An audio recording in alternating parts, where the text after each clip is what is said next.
This is the AMC and Jeep inline six-cylinder engine. It needs well-fitted engine bearings to run properly. This is the AMC and Jeep V8 engine. It also needs well-fitted bearings.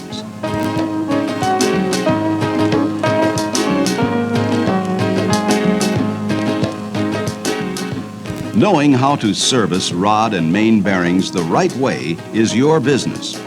This training release will show you how to do engine bearing work, and it will also give you some basic facts on what engine bearings do, how they function, and how to troubleshoot rod and main bearing problems. Take a close look at these rod and main bearings. They certainly are not commonly replaced parts. Most are factory-installed parts that wear well for the entire life of the engine. But these bearings, like other mechanical parts, do wear and fail, which makes replacement necessary.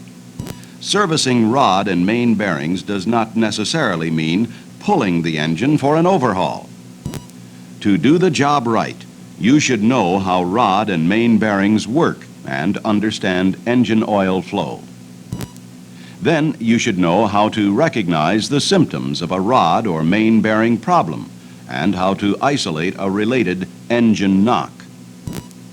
With this knowledge, rod and main bearing removal, inspection, and replacement will be easy. First, we'll look at how engine bearings work. Rod and main bearings are used in an engine to reduce friction around rotating parts. The rod and main bearings support the major load of the engine. When the engine is running, the rod and main bearings do not come into direct contact with the rotating crankshaft journals and crank pins. A thin film of oil flows between the rod bearings and crank pins and between the main bearings and crankshaft journals.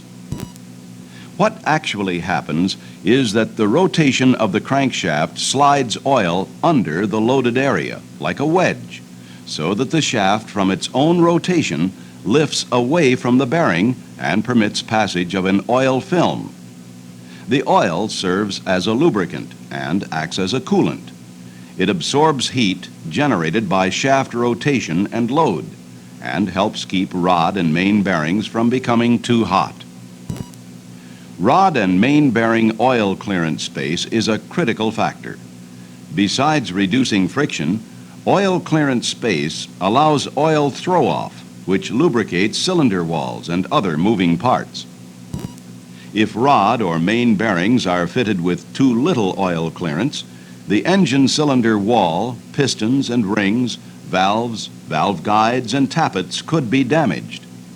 Too much oil clearance causes low oil pressure, which leads to engine knocking and possible damage to the bearings, connecting rods, and the crankshaft itself. For example, if oil clearance is increased from 1 1/2 thousandths of an inch to 6 thousandths, oil throw-off increases 25 times. This increased throw-off is what lowers oil pressure to an unacceptable operating level. In six-cylinder engines, the oil supply to rod and main bearings is accomplished with a gear-type displacement pump. Oil flow passages, called galleries, extend down from the main oil gallery, which runs the length of the engine block. These galleries provide an oil passage to the upper shell of each main bearing. The crankshaft is drilled internally to pass oil to the rod crank pins from all the main bearing journals except number 4, which is not drilled or needed to feed rod bearings. This is because the crankshaft has 7 main journals and only 6 rod crank pins. Oil passes through a small hole in each connecting rod bearing cap and is thrown off as the crankshaft rotates. This oil throw-off lubricates the other engine parts. The lubrication system in V8 engines is similar with a few differences. The oil pump is located in the timing case cover. Also, 2 main oil galleries channel oil to hydraulic tappets located in the left and right engine banks. Note that the main oil gallery on the right side of the engine has 5 oil passages that extend downward to the camshaft bearings and then on to each upper main bearing over the crankshaft. The crankshaft passes oil from each main journal to the rod crank pins. Normal bearing wear does occur between the crank pins and connecting rod bearings and the journals and main bearings. However, abnormal bearing wear and related engine part failures can result from improper engine operation, poor maintenance, inadequate rod or main bearing clearance, low-grade fuels and lubricants, or poor cooling. In summary, good engine performance largely depends on the condition of the rod and main bearings. To function properly, each one of these bearings must be the right size, in good condition, and receive an adequate supply of oil. Now, let's take a look at some causes of engine knocking. Engine knocking is often related to bearing failure. But engine knocking alone does not necessarily mean that one or more rod bearings or main bearings have failed. Knocking sounds could be caused by a loose water pump or the air pump, pulleys, the air conditioning compressor, or fuel pump. Any mechanical misfit under the hood can cause a knocking sound. It is a good practice to diagnose the source of the knocking sound first. An internal engine knock heard at idle speed caused by a rod or main bearing problem can be recognized and isolated. Here's how. Start the engine. Then disconnect the spark plug wire from one cylinder at a time. The sound of the knock should audibly change at the cylinder with a rod bearing problem. A main bearing knock is usually heard when the engine is lugging. This heavy thumping sound differs from a rod bearing knock. A rod bearing knock sounds somewhat lighter than a main bearing knock. Rod bearing knock is generally heard when the engine is not lugging or under load. Most connecting rod and main bearing failures are caused by oil starvation, overheating, or by improper bearing oil clearance. A clogged oil filter line or a malfunctioning oil pump, anything that limits the flow of oil to the rod or main bearings, leads to oil starvation, and the effects can be as damaging as running an engine without oil. Overheating of rod and main bearings can be caused by a fault in the engine cooling system, such as a non-operative water pump or a clogged radiator. Too much oil clearance, due to worn or undersized bearings, prevents proper lubrication of the bearings, the crankshaft journals and crank pins, and cylinder walls. If a rod or main bearing problem is evident, make sure that right size replacement bearings are on hand before draining the engine oil. When selecting replacement bearings, it is important to note that some engines are built with oversized bearings and undersized crankshaft journals and crank pins. 6-cylinder engines with oversized or undersized components are identified by a letter code located between the coil and distributor. Here, the P means 10/1000ths of an inch undersized connecting rod crank pins. The M means 10/1000ths of an inch undersized main bearing journals. On V8 engines, the oversized or undersized component letter code is located on a tag affixed on the right valve cover. Your service manual describes these codes in detail. To gain access to rod and main bearings, drain the engine oil completely, then remove the engine oil pan. Note the color painted on the crankshaft counterweights. This color code indicates rod and main bearing size and the diameter of crankshaft journals and crank pins. Production rod and main bearings use this color coding on the edge of the bearing. Service bearing part numbers indicating size are stamped on the back of rod and main bearings. Connecting rods should now be inspected. To relieve engine compression, it's a good practice to remove the spark plugs.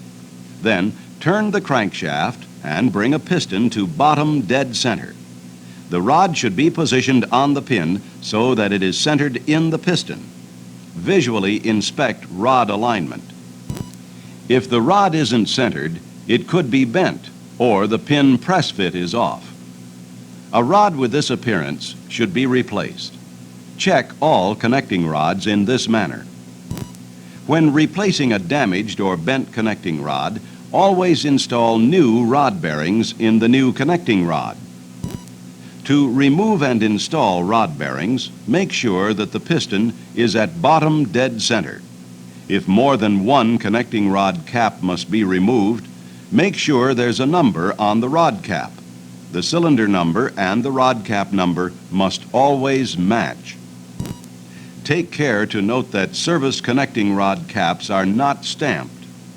Always mark these on the camshaft side with the cylinder number for later identification.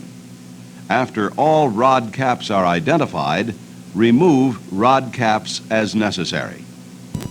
Now, remove the rod bearing from the rod cap and inspect this bearing for damage or abnormal wear. Before removing the bearing from the connecting rod, place rubber tubing over the connecting rod bolts to protect the crankshaft crank pins from becoming scratched. 2 spark plug boots will serve this purpose. Do not let connecting rod bolts touch the crank pin. Carefully rotate the crankshaft clockwise for access to the rod bearing seated in the connecting rod. The rod bearing should easily spring out. Check this bearing for signs of wear or damage. To check oil clearance, do not use worn or damaged rod bearings. Place a good rod bearing in the connecting rod. Wipe the crank pin clean, then wipe the rod bearing surface lightly with engine oil. Then carefully rotate the crankshaft so that the crank pin rolls into the connecting rod. Wipe the exposed area of the crank pin clean. Place the rod bearing in the rod cap. This bearing should be clean and free of oil. Place a strip of Plastigauge across the full width of the rod bearing face. Carefully place the rod cap on the connecting rod. The cylinder number stamped or marked on the cap and the oil throw-off hole face the camshaft side of the engine. Torque the rod cap retaining nuts to specs. Remove the connecting rod cap and measure the width of the compressed Plastigauge. If clearance is not within specifications, first replace the bearing in the rod cap. Then, if necessary, replace the bearing in the connecting rod.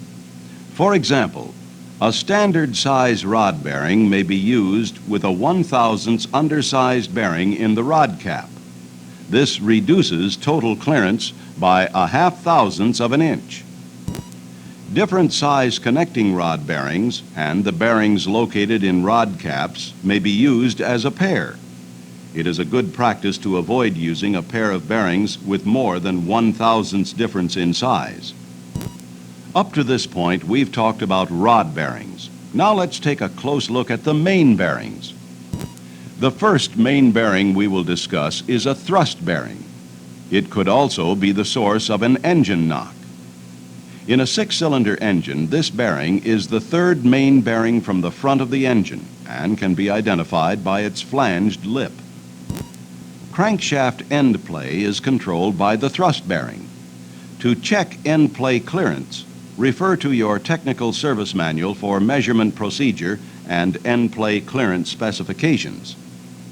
If crankshaft end play is out of specs, remove the thrust bearing cap. Inspect the thrust bearing and crankshaft journal thrust faces for damage. If the journal is damaged, the crankshaft must be replaced. If the thrust bearing is damaged, it must be replaced. Accurate checking of main bearing oil clearance requires the use of jacks to support the crankshaft at each end of the engine. Note that each main bearing cap is numbered and an arrow points to the front of the engine. Never mix main bearing caps.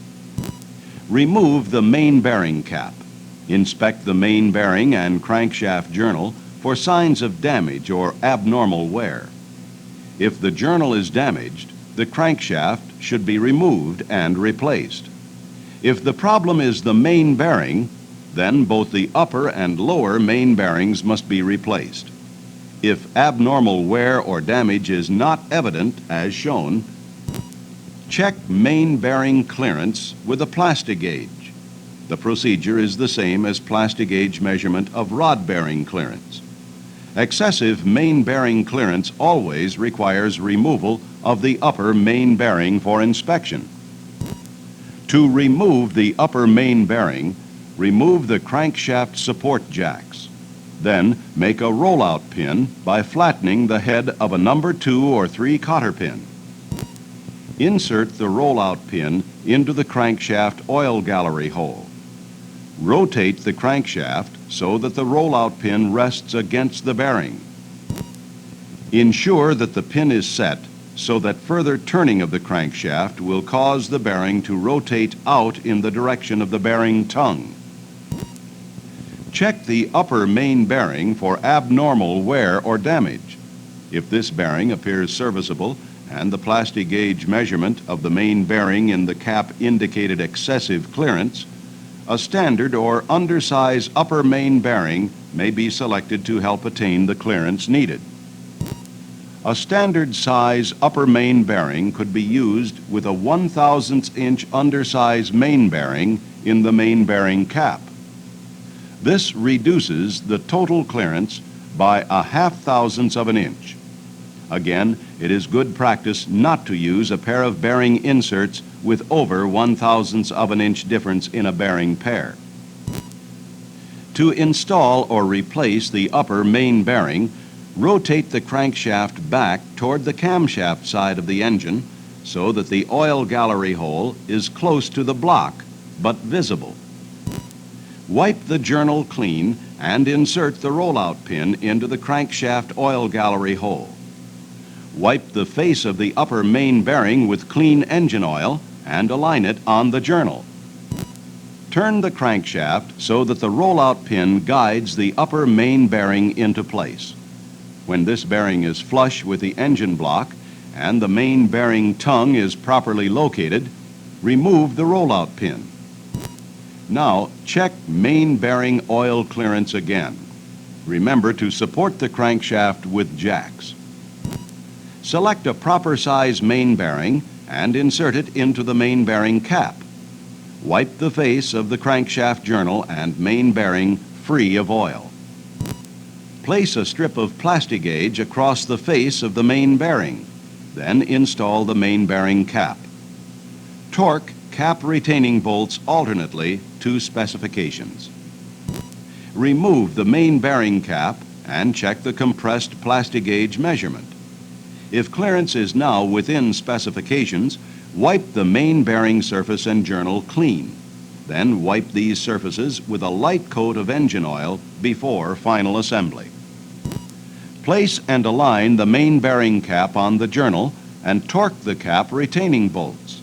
Remove the crankshaft support jacks and check that the crankshaft rotates freely. Next, remove all traces of the oil pan gasket from the engine block and the oil pan. Install the oil pan using RTV, a room temperature vulcanizing formed in place gasket. Apply an 1/8 inch to 1/4 inch continuous bead on the oil pan flange for a positive seal.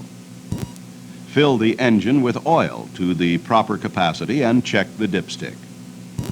Finally, manually turn the crankshaft several times to lubricate engine parts. Replace spark plugs, then start the engine. This completes the removal, installation, and replacement procedure of rod and main bearings in a 6-cylinder engine. The procedure is essentially the same in V8 engines. In both engines, bearing service is much easier when you know more about rod and main bearings and oil flow. When you understand the causes of engine knocking, and when you know how to use step-by-step rod and main bearing removal, inspection, and replacement procedures. Make it your business to know how to service connecting rod and main bearings the right way. This training film along with your technical service manual and technical service bulletins, can help you do your job easier and better.